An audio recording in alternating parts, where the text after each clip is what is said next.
Here we go. 2023, the Ferrari Challenge North America.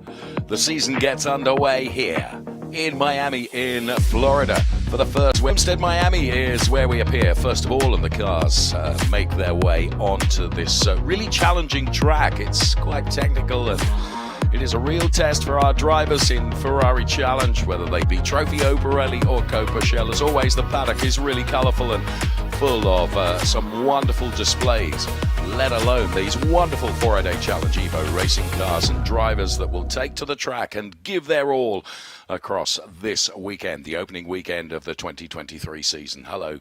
Good afternoon and welcome.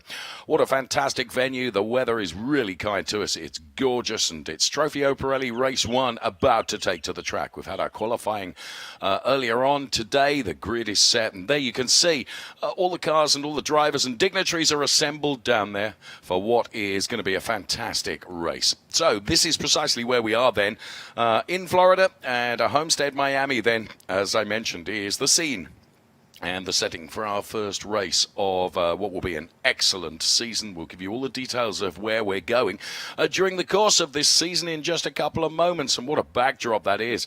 Here it is then, round one, right here in Homestead-Miami. Then we move to Texas and Cota, and then it's Road Atlanta. Then Montreal in support of the Formula One Grand Prix, of course, and then Sonoma. And then round 6 is Road America before we head off to Italy for the Mugello Finale Mondiali event, which becomes round number 7. So that is the North America 2023 calendar, and what a great calendar it is, and what a great track this is. Some 15 turns, 2.2 miles. Now, 11 of the turns are left-handers, 4 of them are right-handers, and various parts of the original oval being used, of course, as well as the infield road course, which is the technical part of this track. It is pretty tricky to nail, and we've seen some great times come out of qualifying, and we're looking forward to an action-packed race as well. Track temperature and air temperature, well, you can see them on screen to the right-hand side of your screen. Air temperature is 29 degrees. The track temperature is 31 degrees with about 21 kilometers per hour of gusting wind now and again. And, of course, to really experience this track, we need a great racing driver to give us all the nuances of it, and there's none better than Dylan Medler, who takes us for a ride around Homestead-Miami. Hi, my name is Dylan Medler, driver number 15 for the collection Ferrari of Miami, and I'm going to take you for a lap around Homestead-Miami Speedway. So here we're on the front straight of Homestead-Miami Speedway, going up to 6th gear, looking for a turn-in point for turn 1. You turn in flat, you go to the brakes before the change of pavement. You want to carry speed through turn 2, all the way track out, and then you want to brake for 3, and you want to sacrifice this corner so you get a good shot for turn 4. You get into the banking early to settle the car, and then you're flat out here. This straightaway, you go up to 6th gear, and you start looking for your braking marks around 300. You go down to 3rd gear, and you short shift to 4th. You use as much track as possible to open the corner for turn 7. You do a light breathe of the throttle and then back on. So now we're on the straightaway. You go up to 6th gear, you look around, see if there's cars coming, and you brake at the 2, down to 3rd gear. You square off this corner to get a good shot off. There you go. So then now you're on the back straight. You're going to go up to 6th gear here, and now you're already looking for your turn-in point for turn 10. So you're going to get ready to do a light breathe of the brakes, and then back on throttle at the apex to settle the car. And you brake. You try to carry as much speed through turn 11, but sometimes you counter oversteer. And then here's turn 12, where you sacrifice it to get a good shot into 13. And you want to get on the banking as quick as possible so you don't start scrubbing speed. And once you're on it, you get as close to the wall to set up for turn 1. And that's a lap around Homestead-Miami Speedway.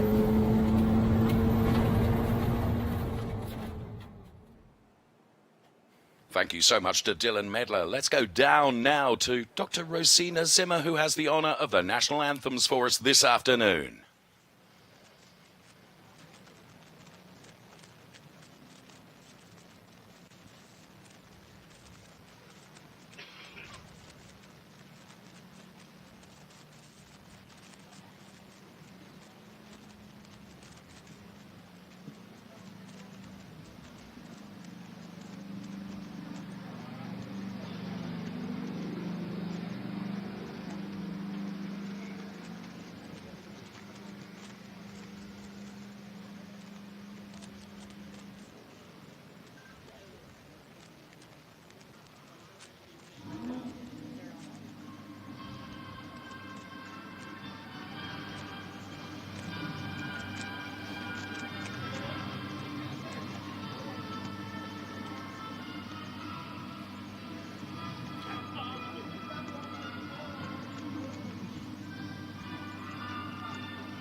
l'Italia se desta delle regioni di Scipio se cinta la testa dove la vittoria le burga la chioma e schiava di Roma il Dio la creò. Fratelli l'Italia se desta dell'elmo di Scipio se cinta la testa dove la vittoria le porga la chioma che schiava di Roma il Dio la creò. Stringiamoci a cuore, stiamo pronti all'amore, Italia. Stringiamoci a cuore, stiamo pronti alla morte, siamo pronti alla morte, l'Italia chiamò, sì!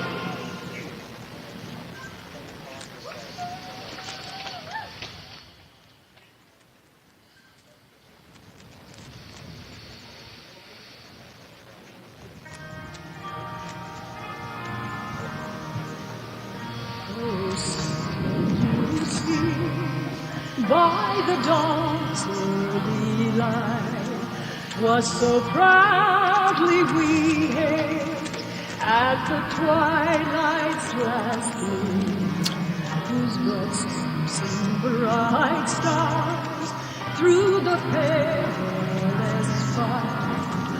Oh, the ramparts we watched were so gallantly sweet, and the rockets' red glare, the bombs bursting in air, gave proof through the night that our flag was still there. Oh, say does that star-spangled banner yet wave o'er the land of the sea and the home of love reign. Thank you so much, Dr. Rosina Zimmer, then, with the honor of singing, of course, the Italian and American national anthems to really officially start what is going to be our first race event of our calendar for 2023. Our Ferrari Challenge Trofeo Pirelli drivers here in North America are ready to do battle out there on this Homestead-Miami track, and so looking forward to it.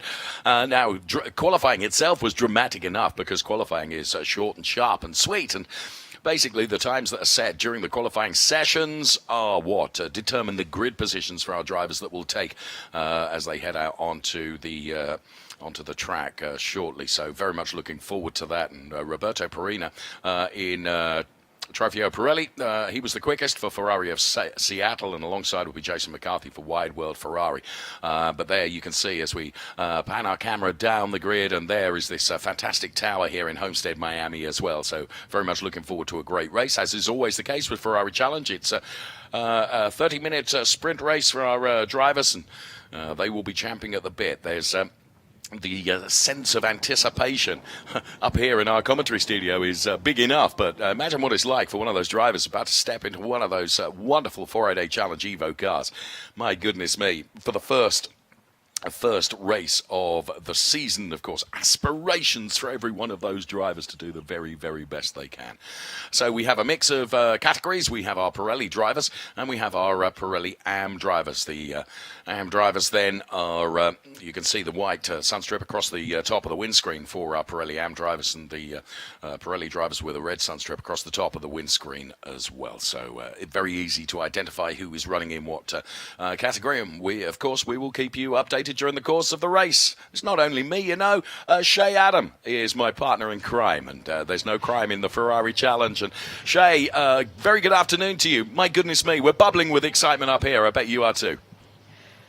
Oh, for sure, Dave. The anticipation of the season finally getting started. The long off season is over. And I want to start with the third row of the Trofeo Pirelli AM grid, because this is where we find some guys that we need to keep an eye on. Starting off, namely, with Brian Kaminsky. Brian is making the step up from Copa Shell from last year, finishing second in the championship, qualified really well for today's race in the 6th position. But this is a guy who finished, as I said, second last year, looking for one step further. It's going to be a lot harder to try and climb up the ladder. But look at the side of his car. Kids for Kids decal on the side. That's because Brian does a lot of work with St. Jude's organization, and he has his son involved with that as well, because he wants to teach his kids proper values. So that new sticker adorning the side of the number 71 for this year, no more 171 for Brian Kaminsky. Keep an eye on that. Alongside him, it is Chuck Whittle in the number 68 Ferrari. That is the blue livery that we are very familiar with seeing, but again, a step up into this competition. Chuck has experience racing here at Homestead,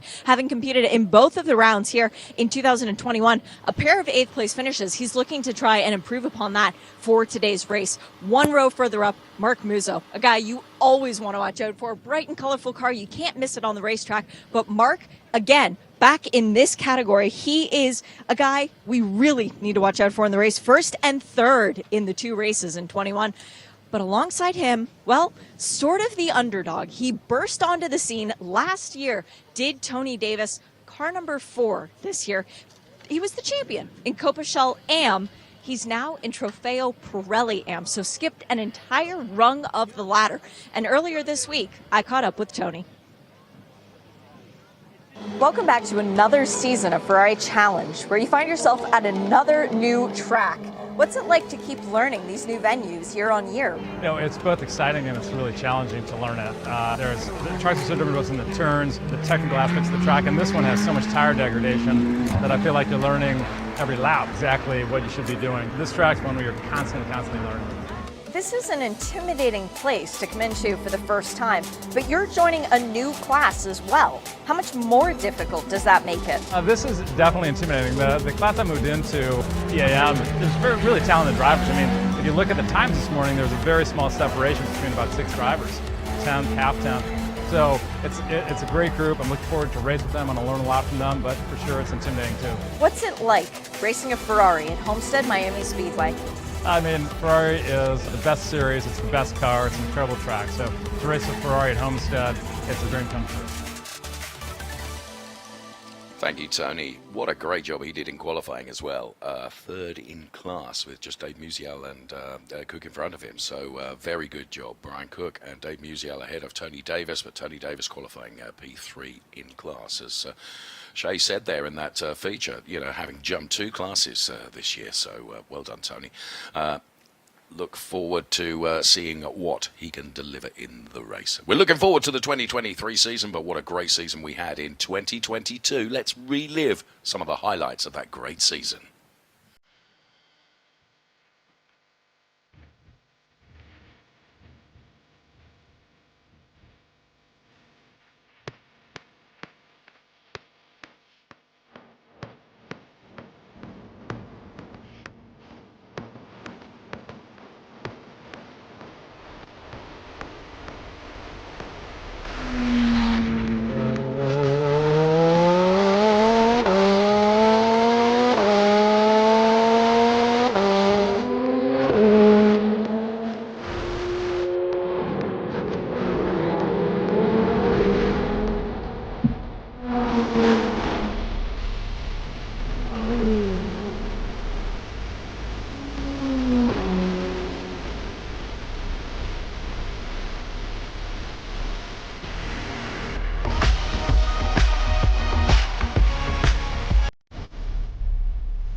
2022. What a season it was, full of highs. Absolutely brilliant season for the Ferrari Challenge, but of course, all our attention now is 2023, and what a big year it's going to be for the Ferrari Challenge. Not only that, of course, but in the top class of Le Mans, Ferrari returns.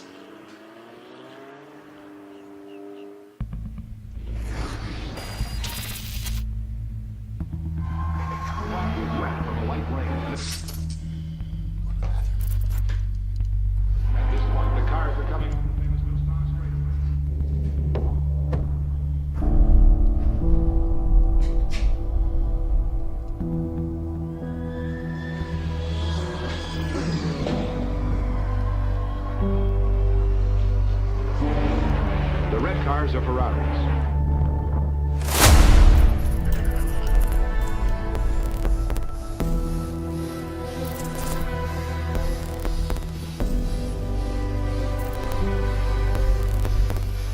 La macchina da corsa per me è come un figlio.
What a car. The hypercar from Ferrari, the 499P, of course, back to the top class of Le Mans for Ferrari this year. What a year in prospect for 2023.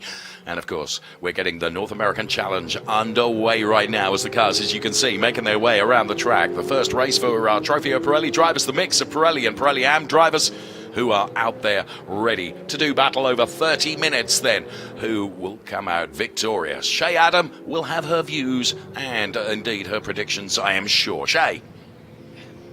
Yeah, but I'm not going to get into that. I don't want to make any enemies out of anyone. Rather, I'd like to wax lyrically a little bit about this upcoming WEC season, because with the 499P coming into play, of course, representing the numbers 50 and 51. 50 for the celebration of 50 years since Ferrari took an overall win. Not the last overall win, but a very significant overall win at the Circuit de la Sarthe in France, the 24 Hours of Le Mans.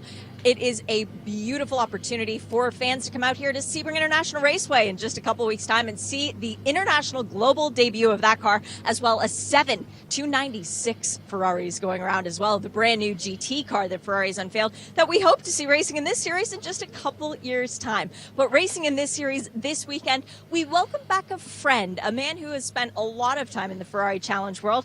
Welcome back to Carlos de Quesada.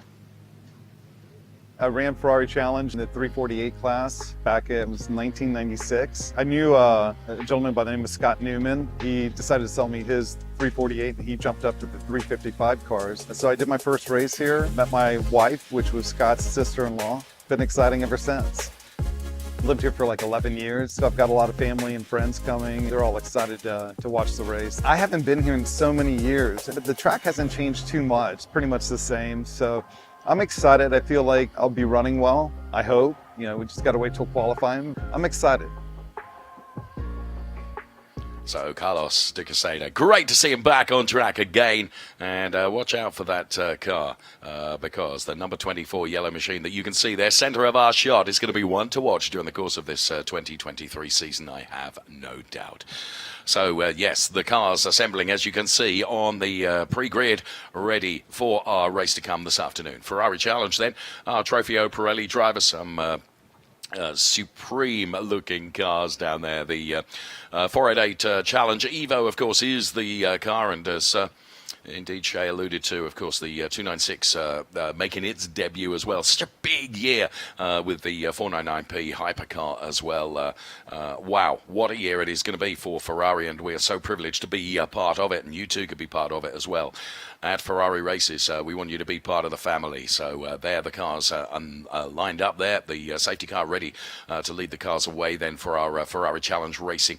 For the first day of racing, we've had our free practice and our qualifying sessions, and there you can see that car at Ferrari Races adorns the top of that car, as you can see, and we want you to very much be part of that and hook into at Ferrari Races. So Challenge is what we're talking about today here at Homestead-Miami. It's round one of our 2023 season. From here we head off to COTA, then it is Road Atlanta, Montreal, Sonoma, Road America, and of course Mugello for the Finale Mondiale. And it was at the Finale Mondiale last year in Imola where we launched that 499p hypercar, and I have to say I was very proud to be part of the presentation team of that. Be so long anticipated and awaited, and the car is about to hit the track in anger, that's for sure, as indeed are all our Ferrari Challenge Trofeo Pirelli drivers here at Homestead-Miami. Then very challenging track, 2.2 miles, 15 turns, 11 left. 4 of them are right-handers. You can see a little bit of wind around, just offering a little respite from the heat that we enjoy here in Florida, Homestead-Miami, where the air temperature is top 20s, just touching 30 degrees, and track temperature a couple of degrees higher than that. Great team of marshals as always. Without them we wouldn't be able to go racing. We remain grateful to them as we go on board, looking at the cars ahead of us. And the car you can see there in front is the Roberto Perina car, the number 55 car from Ferrari of Seattle, which took pole position. It's very nearly time for drivers. Start your engines. All right, Nancy. On behalf of Race for RP, drivers, start your engines! Well done. That was delivered with aplomb, I have to say. Well done. So the drivers are starting their engines then, and this is when the butterflies really start to go in the stomach, I have to say, up here, let alone down there, and let alone if you're in the driver's seat of one of those cars. My goodness me. We're about to get racing underway. Very much looking forward to this as the cars are about to head out on track then. 30 minutes of racing to come from Ferrari Challenge Trofeo Pirelli. A reminder to you that if the car has a red sun strip at the top, it's a Trofeo Pirelli driver. If it's a white strip at the top, it's a Pirelli AM driver. That's how you can distinguish between the two classes and the two categories within Ferrari Challenge Trofeo Pirelli, if you will. And there is the number 11 car of Jason McCarthy for Wide World of Ferrari, P2 in qualifying, just bested by Roberto Perina, who took pole position in the number 55 car. And the cars are about to leave right now. Stand by, hold on to everything that might be loose fitting about you, because this is going to be hot rocking race action to come from the Ferrari Challenge cars heading out for their formation lap right now. Led around by the safety car. We'll bring you the grid in full, of course.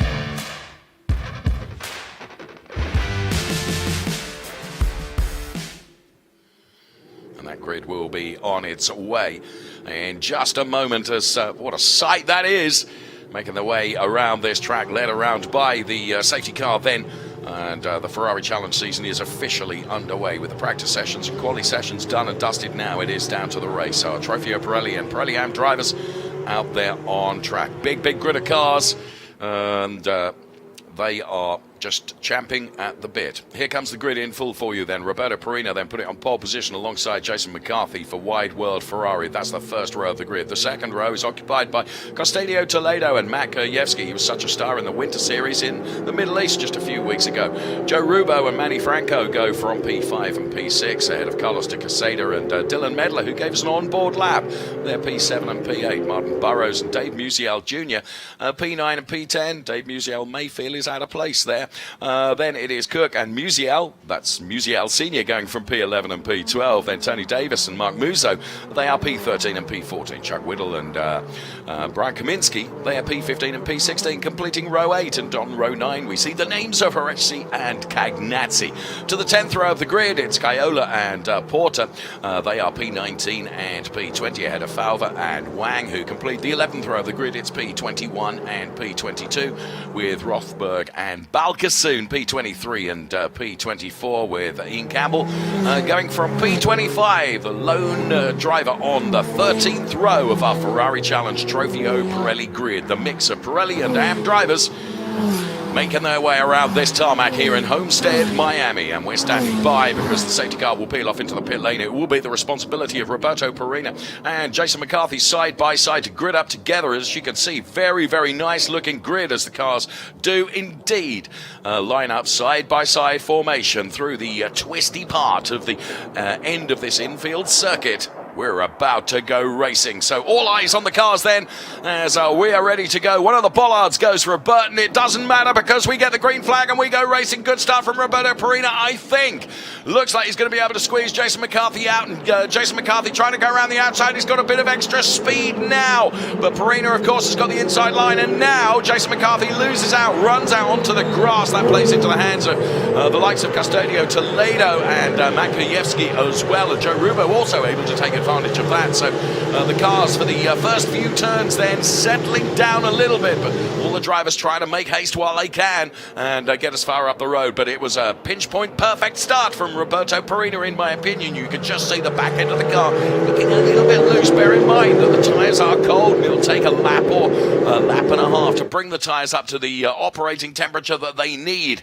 And Roberto Perina, with a completely clear track ahead of him, has not got to worry about anybody ahead. And here you can see diving to the inside as Jason McCarthy trying to make good on his efforts to go around the outside of Roberto Perina right at the start of the race, which unfortunately didn't pay off for him. So he's now put himself back into that P3 position, or has he? Because they are absolutely side by side. Oh, such speed. Well, yes, indeed, Jason McCarthy has done that. He was really keen, but now diving to the inside. Wow, a real nip and tuck battle going on there for that P3 position at the moment, which, as I say, for now, Jason McCarthy has been able to hold on to that, and really, really great competition and fight going on between the two of them there as well. And as you can see, as cars go side by side there, Manny Franco trying to get involved in that battle. Custodio Toledo is running P2, but it is Roberto Perina leading from Toledo, from McCarthy, and then it is Matt Kajewski who is running in P4 with Joe Rubo P5. Now, Mark Musso is leading the Pirelli AM drivers ahead of Tony Davis, who's moved up, and Dave Musial, who is P3. That's the way it looks at the moment as we put the first lap in the book, and we're halfway through the second lap. Just a 30-minute sprint race there. You can see the number 88 car of Custodio Toledo, and the battle that is going on for that second position between Custodio Toledo and Jason McCarthy, which continues. Mark Musso, as I said, leading in the AMS. Actually make that Brian Cook that's leading in the AMS, who has vaulted up to P1 in the AMS. Now there you can see the all-yellow colours of the Carlos de Casada car, and said that he was going to be one to keep an eye on during the course of this race. Got Dave Musial behind him in the number 30 car, and of course bear in mind Dave Musial Jr. is running in Trofeo Pirelli. We were talking about Dave Musial Sr., but there's the number 3 car of Brian Cook. Brian Cook then leading for Trofeo Pirelli AM, and he's got Carlos de Casada and Dave Musial Jr. as a little bit of a comfort cushion right behind him because they're Trofeo Pirelli drivers, and it's Mark Musso that runs P2. Tony Davis is P3 ahead of Dave Musial and Chuck Whittle. But Roberto Perina and Jason McCarthy then. Jason McCarthy winning out on that battle with Custodio Toledo for the moment. Now, there you can see on the left-hand side of the screen the way it looks in terms of Trofeo Pirelli AM with Cook ahead of Musso and Davis. Here you can see this battle that is going on at the moment, which is involving Custodio Toledo and also Martin Burrows. It's the fight over the final podium place, if you will, in terms of Ferrari Challenge Trofeo Pirelli. And for the moment, Custodio Toledo able to hold on to that, and brilliant split shot here that we can bring you. And that allowed Martin Burrows to get a little bit closer. It was just running wide there from Custodio Toledo. And there's Martin Burrows and Matt Kajewski and Joe Rubo and Manny Franco. Oh, look at Manny Franco diving to what was the outside, but it becomes the inside here. And he's on the inside of Matt Kajewski, but carries a little bit too much speed. Does that open it up? Potentially, Matt Kajewski looking to the inside there. Absolutely great racing going on here as every driver is doing everything they can in the early stages of this race to try and make their mark felt. and to advance themselves as hard and fast as they possibly can. Riding on board here as we see that overtake unfold live for us. Absolutely brilliant stuff. You can hear the brakes screaming in protest around the technical infield section of this track at Homestead-Miami. Brilliant race so far, which is being led by Roberto Perina, and then Jason McCarthy, Custodio Toledo. Then it is Martin Burrows ahead of Manny Franco and Matt Kurjewski, having lost out on a couple of positions there, and so to Joe Rubo. Which everywhere you look, there's something going on. Shea Adam.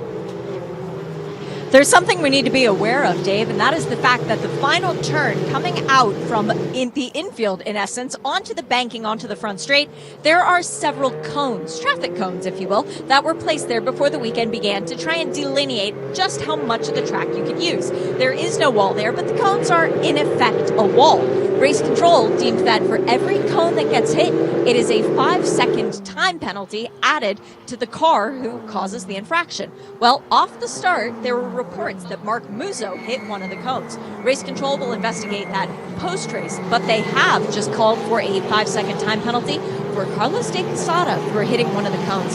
And if you look all the way down toward that final turn, there are 2 cones laying in the middle of the racetrack, not on the racing line that we take it, but if this were the NASCAR weekend, oh, it would be exciting.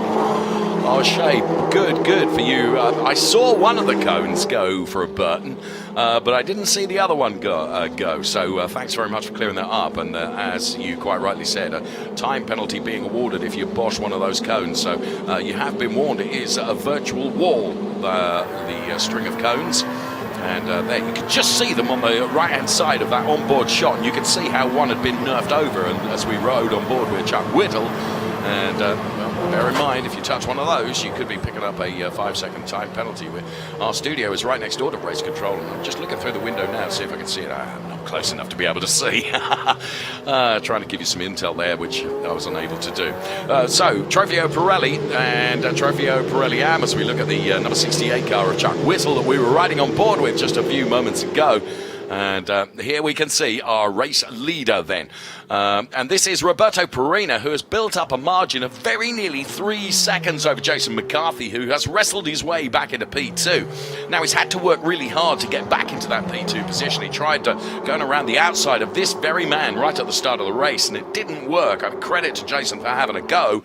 But that has put him something on the back foot because he is now very nearly 3 seconds behind Roberto Perina, this car that we're looking at now, which is leading Trofeo Pirelli.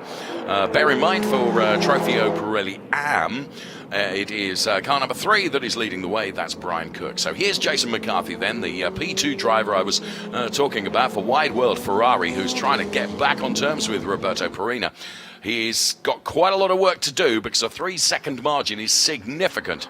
And there is no question about it. Roberto Perina, with a clear track ahead of him, has just been focusing and nailing every single turn to try and increase that margin. And in the last timed lap, he'd done that by just a little bit more. And you can see how the lap evolution between those two has come about as the graphics are at the bottom of the screen for you. So the current gap is just 3 seconds. So I say just 3 seconds. It's a big gap for Jason McCarthy to try and reel Roberto Perina in. Of course, Custodio Toledo is running P3. Martin Burrows is P4 ahead of Manny Franco. Then it's Matt Kurjewski and Joe Rubo. They complete the top 7 in Trofeo Pirelli. Then we see the best of the Am drivers, which is Brian Cook, ahead of Mark Musso and Tony Davis running in P3 at the moment. So this battle for P3 between Custodio Toledo and Martin Burrows then. So it's Martin Burrows in the number 46 car as we ride on board now with Custodio Toledo. Now the big screen that you can see right in the middle of the picture is the rear view shot that Custodio Toledo has inside the car. Because of the safety bulkhead, you don't have a rear view mirror. You have cameras and you have a screen, which every driver tells me is altogether much better than the mirror was previously. So that's the way that they can identify who's behind. And right on Custodio Toledo is, of course, Martin Burrows. Watch those cones. We can see that 2 indeed have gone awry. Now, that has played into the hands of the other drivers who, all of a sudden, that wall has been made just a little bit less demanding, and of course has given them a little bit more tarmac to use. So Martin Burrows just eyeing up the inside going into that turn. You can see just how close he's getting to Custodio Toledo. Now for Martin Burrows, absolutely critical because it is a podium place, and Martin would dearly love to be on the podium as he took a look at the inside there. So not really a place that you would necessarily overtake, but what of course he's doing is really worrying Custodio Toledo ahead, and the more pressure that he can pile on to Custodio Toledo in the hope that Custodio will just make the tiniest of mistakes. Small error, and wow, just as those very words come out of my mouth, he makes contact with Martin Burrows, or Martin Burrows makes contact with him. Custodio Toledo then, now great avoidance by all the other drivers. We hope we're deep inhaling our breath, and well done to all the Ferrari Challenge drivers for avoiding the stricken Custodio Toledo car. And Custodio now he's in a position of safety, does manage to get the car to a position where it's not going to be troubled by anybody else. So let's take a look at the replay here. So Martin Burrows had been putting pressure on Custodio. Now the car was already turning long before Martin even got near. So to be fair, I think it was probably just a little bit too much speed, and the back end of the car went around, and Martin Burrows had absolutely no alternative but to make contact. The car was turning long before Martin Burrows made contact. Now you can see, as you look at the left-hand side of the Martin Burrows car here, that's where the contact was made. Absolutely, totally unavoidable. So there we are. That's changed the shape, because right now we have Manny Franco who's in the final podium place. And I really rather fear, as we can see, Custodio Toledo dropping down the order, that of course that has taken him out of what was at that time a nice podium place. So of course done the same for Martin Burrows as well, who now has Manny Franco to try and chase down. And bear in mind that Martin Burrows is now going to come under real pressure from Joe Rubo. This is Brian Cook for Ferrari of Seattle, who is leading in Trofeo Pirelli Am. Now he's got the benefit of 3 drivers between himself and the next fastest Pirelli Am driver, which is Mark Musso. So basically that means that's something of a comfort cushion for Cook, who can just focus on going forward. And Dylan Medler is the car that you can see there. Dylan Medler, who of course right at the start of the program gave us a high-speed lap of this wonderful circuit, and you can see Martin Burrows peeling off there. Clearly the damage to the front of his car means it's probably Martin Burrows is going to be unable to continue, which is a great shame. It's just one of those racing incidents, unfortunately. So here we can see the number 3 car of Brian Cook then for Ferrari of Seattle, leading in Trofeo Pirelli Am. And now, as I said, he's got those 3 cars right behind him. Now it's the 4th car in that row there, the blue and yellow and pink car of Mark Musso that you can see there. He is the next best Trofeo Pirelli Am driver, but he's got 3 Trofeo Pirelli cars to get by before he can get on terms with Brian Cook. And we should mention Tony Davis as well, who is just 1 further car behind, who is running P3 in class. And bear in mind that Tony Davis, having moved up to Pirelli Am this year, having vaulted 2 categories, if you will. So great showing from Tony Davis. So Roberto Perina leading from Jason McCarthy and Manny Franco. And then for the Am drivers, it's Cook from Musso, from Davis. You can see the order on the left-hand side of your screen as well. So we're very nearly at half distance in this race. And here is Tony Davis and Dave Musial then. Now Dave Musial, very, very strong driver, that's for sure. And he's chasing down Tony Davis. Dave Musial would love to be on the podium, and at the moment the car right in front of him, driven by Tony Davis, has got that final Trofeo Pirelli Am podium place currently. So I love that camera angle and the sound of those Ferrari Challenge Evos as they scream past our cameras there. It's a great shot. So you can see now Dave Musial is moving all over the back of Tony Davis just to really try and worry Tony ahead of him. There's one of the errant cones that has gone awry. So P3 for Tony Davis, P4 is Dave Musial. Now you can see both of them taking just slightly different lines into that turn. Dave Musial looking for the trajectory. There's Brian Kaminsky that we can see there that Shay was talking about right at the start of the race. See, just as they run over the curbs there, they pick up a bit of dust and throw that up into the air, just momentarily perhaps hampering the visibility of those that you can see behind. So here then is Mark Musso.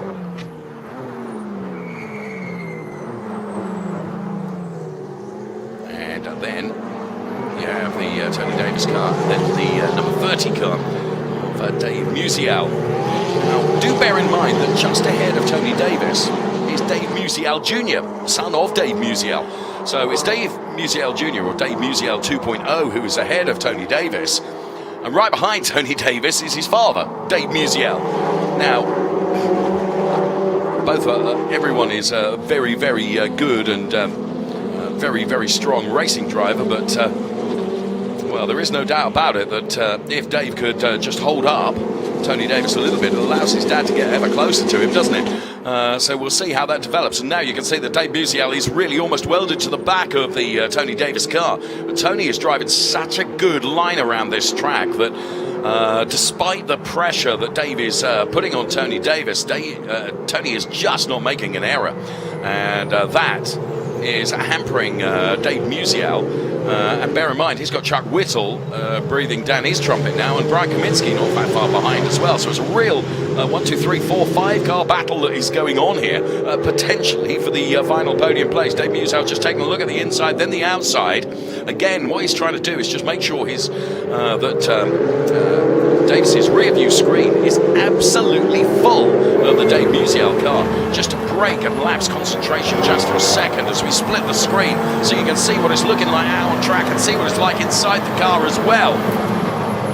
Absolutely brilliant when you can do this, and we can see it from both vantage points. What it's like inside the car and how every input inside the car reacts, and how it looks like outside on the track as well. Fantastic stuff. So, looks to me like Dave Musial has just eased up a little bit. His attack will come again, I don't doubt that for a moment. So let's go down to Shay Adam. This is a real battle of the Musials, isn't it? It really is. And the fun thing is, if Musial Sr. and 2.0 could pick a track to come and race at together, it would definitely be Homestead-Miami Speedway. The last time that we raced here, 2.0 was racing in Copachelle. He went on to win the championship that year, by the way, but he finished with a first and a second. His father, on that same race weekend in different races, albeit, finished third and second. They went home with 4 trophies out of a possible 4 trophies between them. So these guys know this track really well. And the guy who they are sandwiching, well, this is his first weekend here for Tony Davis. So it's a big learning curve, and he is definitely drinking from the fire hose in this situation. No better people to learn from, though, than the Musials. He's drinking from the fire hose. I love it. Tony is doing a brilliant job. Absolutely brilliant. And I have to say, 2.0 is not helping his dad at the moment. So, big way around the outside here for Joe Rubo, which didn't pay off as Joe Rubo loses out to Dylan Medler, potentially here. So, Joe trying to take it around the outside. Dylan Medler spotted the opportunity and dived to the inside, but you can see how much power deficit there is between the two of them. Absolutely extraordinary stuff. So, brilliant recovery there from Joe Rubo. Oh! And that from our onboard, one of our onboard cameras, as a round has gone. Oh dear. That is Brian Cook, who has gone around from the lead of Trofeo Pirelli Am. Now he's got it pointed back in the right direction again, but of course has got so many cars to get past and make its way back up again. Now, of course, what that's done is it's allowed Mark Musso to take over the lead of that particular battle that is going on. And we'll take a look at that in replay, because my goodness me, we just picked that up, didn't we? And running wide across the grass. Very good avoidance by everybody, and through the dust that you can see there. Well, there is, whilst all this is going on, Roberto Perina is leading something of hallowed race, isn't he? Because he's untroubled up there. He's 4.1 seconds ahead of Jason McCarthy and Manny Franco, who are P2 and P3 respectively. Roberto Perina just doing a brilliant job, absolutely brilliant job.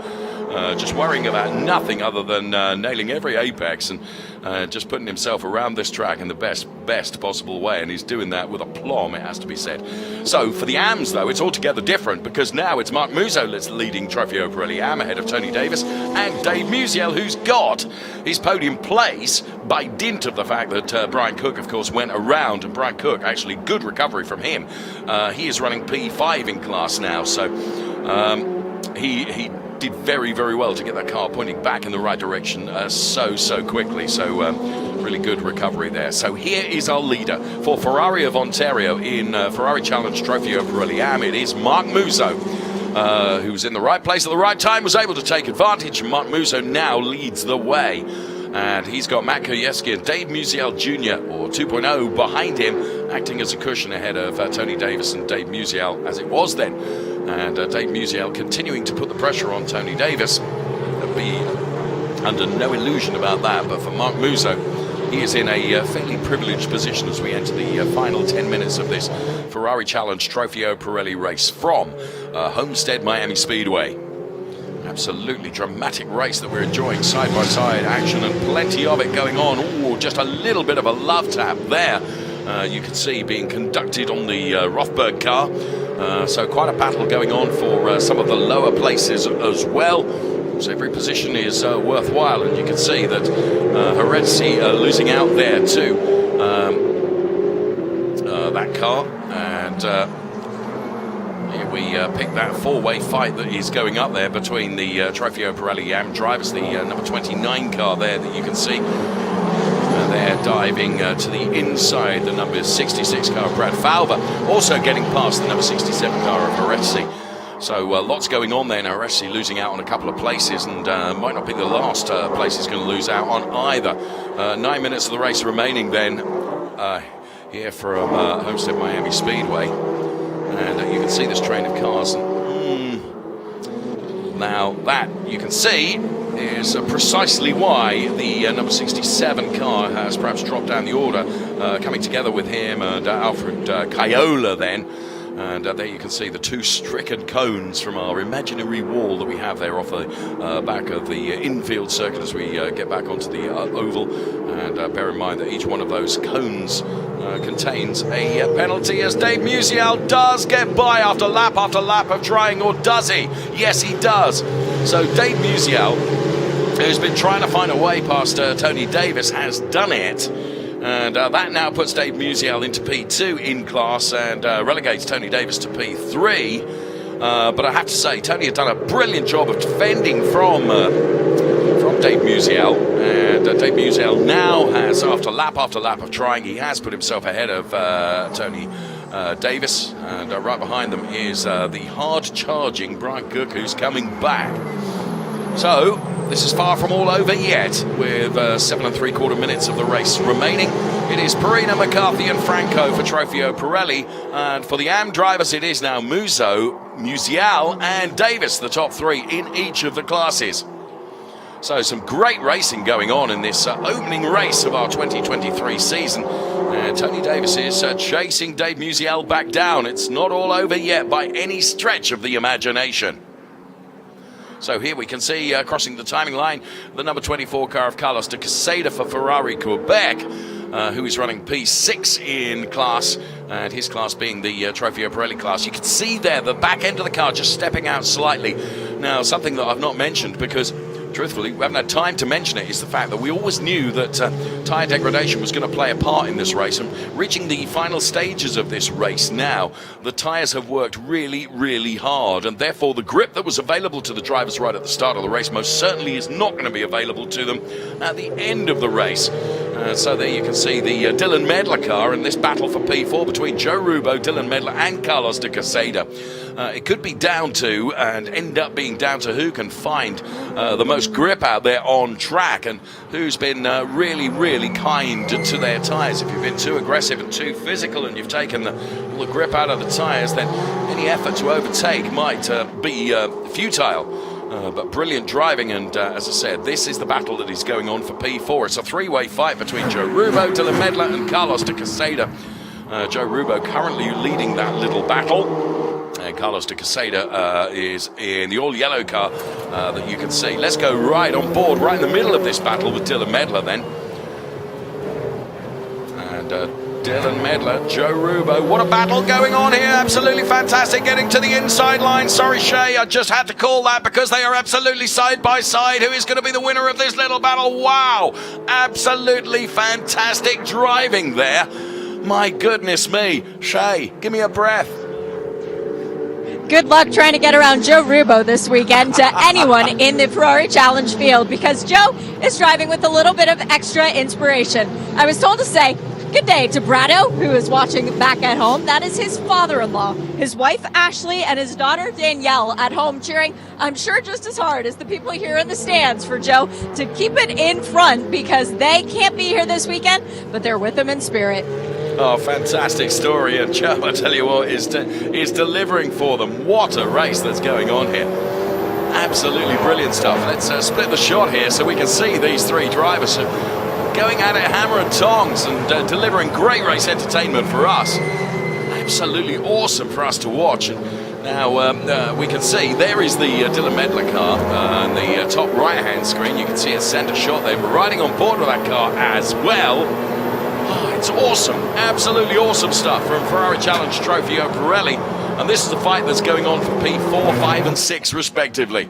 Let's pick them up as they come through the turn. As a round has gone, the number 9 car of Alfred Caiola. So Alfred Caiola has gone around now. Alfred Caiola was running P16 in the race overall, and that's P8 within class. Probably dropped a couple of positions as a result of that little pirouette that we could see. And how did that pirouette come? Well, here comes the answer for you.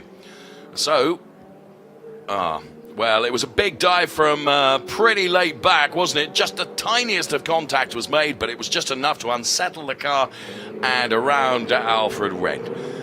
Here's Roberto Perina. I feel like I need to apologize to him, really, because we've not said too much about Roberto Perina, because he's just been on his own out front, leading the race by some 8 seconds. And doing a very good job indeed, but 8.1 seconds ahead of Jason McCarthy and Manny Franco. So Roberto Perina did all the hard work in qualifying, arguably, and then really topped that up with his opening sequence in this race, and he's put himself 8 seconds ahead of everybody else. Absolutely fantastic stuff. Now, here we can see the number 4 car of Tony Davis in something of a battle there with Chris Cagnazzi. And there is Dave Musial. So Christopher Cagnazzi is having a go here. You can see Brian get your words out, Dave Kaminsky, who is champing at the bit to try and find his way into this little party as well. So bear in mind that that does mean that Tony Davis has dropped out of the podium paying positions, because Chuck Whittle is up to P3. Tony Davis about to lose out another position, but that's carrying a lot of speed there. And that was always going to be really very difficult to scrub off that speed. And as you can see, a bit of lawn mowing going on there, because there was absolutely no way that you were going to be able to scrub that speed off. That was quite dramatic. Let's see it again here. You can see just carrying so much speed there and running wide onto the grass. And once you're running wide onto the grass, as dry as it might be here, you still remain nothing other than a passenger. So that was a real high-speed ride through the grass there for the Cagnazzi car. Wow. So that means that it's Mark Musso, Dave Musial and Chuck Whittle ahead of Tony Davis. Brian Kaminsky with the big beneficiary of that, because he's moved up to P5 in class. Although, after saying that, he and Tony Davis are going to get back to battling, and Tony Davis at the moment holding on to that P4 place, and because Kaminsky has got Mike Porter right behind him now, so this is all but over yet, and oh my goodness me, 1.5 minutes remaining in this race. It's gone so quickly. So Roberto Perina, Jason McCarthy, Manny Franco, the Trofeo Pirelli, 1, 2, 3. For the AM drivers, it's Mark Musso, Dave Musial, and Chuck Whittle in this never-ending story with more twists and turns than you could have imagined right at the start of the race. Great race, and very, very entertaining it has been. So, Tony Davis then, who, as we mentioned earlier on, and Shay mentioned in her feature with Tony Davis, having moved up 2 classes this season, and new to Homestead-Miami as well. What a debut he's made at this track. Absolutely brilliant. Now, this three-way fight continues. Now, you can see there that the middle car there, really the back end of the Dylan Medler car was stepping out sideways because the grip being afforded now is not what it once was, and big drama there for Joe Rubo, who loses out to Dylan Medler and to Carlos de Quesada as well.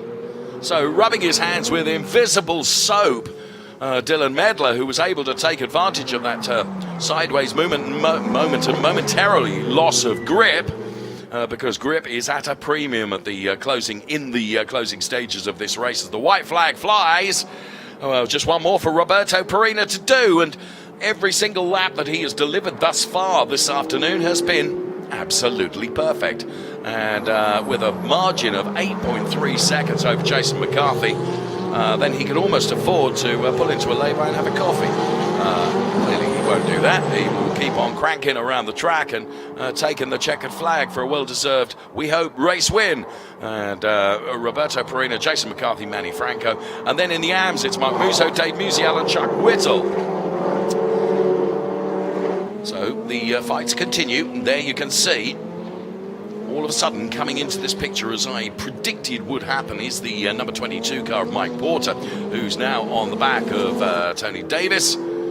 Do bear that in mind. The final lap is absolutely confirmed in graphics at the top of the screen, as you can see, as Roberto Perina then considerably further around the lap than some of the other drivers that we are watching, having done such a good job. As I said, the hard work came in qualifying, and he did a great job in qualifying, and he backed that up with a great job in his opening lap as well, the opening few laps, to be honest, where he just eked out every single tenth of a second that he could, and built that margin over his nearest pursuers. Big well done to Jason McCarthy, though, who was having a go at Roberto Perina around the first turns, trying to go around the outside. He was going to go for it, but Roberto Perina is pretty happy. His arm is outside of the car as he takes the win in Trofeo Pirelli. It'll be just a moment before we see Jason McCarthy and Manny Franco, who will cross the line for P2 and P3. And, of course, for our Trofeo Pirelli AM drivers, stand by, because Mark Musso is heading his way to the checkered flag, but he's being chased all the way by Dave Musial. Now, is Musial going to try a last bend lunge to try and get the better of Mark Musso to take the honours in Trofeo Pirelli AM? I think his best opportunity is gone, and it should be Mark Musso, indeed it is, that crosses the line to take P1 in Trofeo Pirelli AM ahead of Dave Musial, and then it'll be Chuck Whittle that takes P3. Wow, what a race. Credit and brilliant job to all of our drivers for delivering some great entertainment as they all cross the line here, and photo finish there, almost. Absolutely brilliant stuff by Alfred Caiola and Brett Valver, and then there was Omar Balkasoon and Custodio Toledo, and goodness me, what a race. Trofeo Pirelli racing from Ferrari Challenge North America here at Homestead-Miami Speedway. Absolutely brilliant. Now, do bear in mind that their post-race penalties for cone kicking, which were going to be awarded by race control, will add a 5-second penalty. So that basically means that Joe Rubo loses out to Dylan Medler taking P4, Joe Rubo P5, Carlos de Quesada P6. Roberto Perina, Jason McCarthy, Manny Franco, the drivers that you'll see on the podium a little bit later on this afternoon for Ferrari Challenge Trofeo Pirelli. For Trofeo Pirelli AM, it's going to be Mark Musso, Dave Musial, and Chuck Whittle. So we celebrate Roberto Perina then for Ferrari of Seattle, the first race of our 2023 season. He takes the honours and brings the car into the pit lane. And there you can see Mark Musso heading up the Trofeo Pirelli AM honours for Ferrari of Ontario. So the drivers making their way back into the pit lane and then, of course, to Parc Fermé. Well, Homestead-Miami Speedway has delivered a fantastic first race of our season, that's for sure.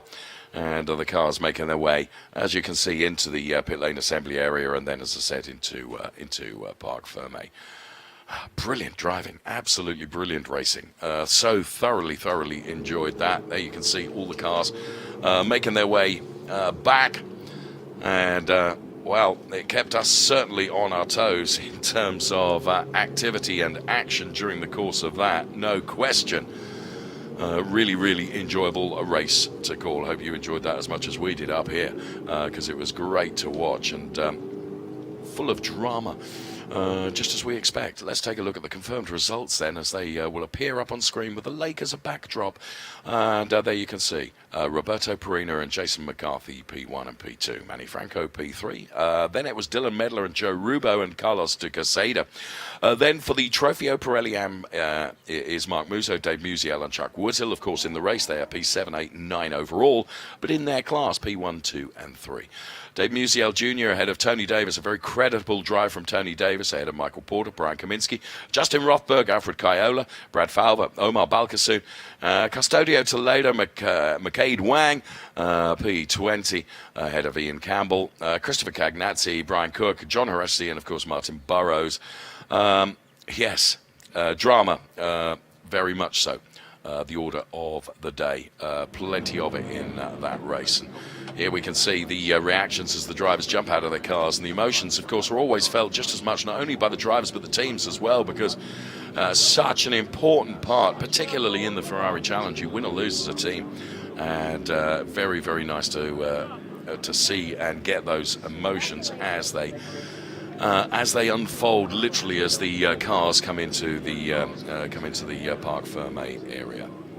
So, just a reminder to you that a couple of penalties were awarded, 5-second time penalties for cone pitching, as it were, with your car. And there's Mark Musso being congratulated. Sorry, I went quiet, trying to listen in to things that were being said just when I shouldn't be listening in, but you know me. Always want to know what's going on down there. The backdrop then of one of the 4 lakes that were carved out of the landscape to make the banking here at Homestead-Miami. And there you can see the cars assembled, the drivers assembled, and my goodness me, there's Shay Adam down there I can see, who is standing by, and she has our winner for us now. Shay, over to you. I'm tempted to put Roberto Perina in the Trofeo Pirelli AM class for tomorrow's race, just so you can have won every single class at Homestead offered by Ferrari Challenge. Was that an uneventful race for you? No, the start was thrilling. Jason made a really nice move around the outside. I had a feeling that that's where he was going to go, and we just ran our race from there. Like, as soon as I was out in front, I knew that I could just do the laps and keep consistent. Your times were still quick at the end of the race, so clearly you have the ability to save the tires. Do you think that'll come into play for tomorrow's races, perhaps? I think that saving the tires here is imperative no matter what, and whether you're in front or you're in back or wherever you are. So the dashboard locked up on me midway through the race, so I had no idea what the lap times were, and our radio was having some issues, so it was just drive, and it felt really good. Well, congratulations, because it's just win. Thank you very much. Well done, you. Brilliant drive.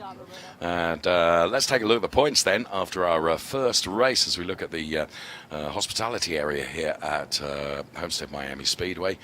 And ignore the Emanuele Maria Tabacchi on the left-hand side of the screen there.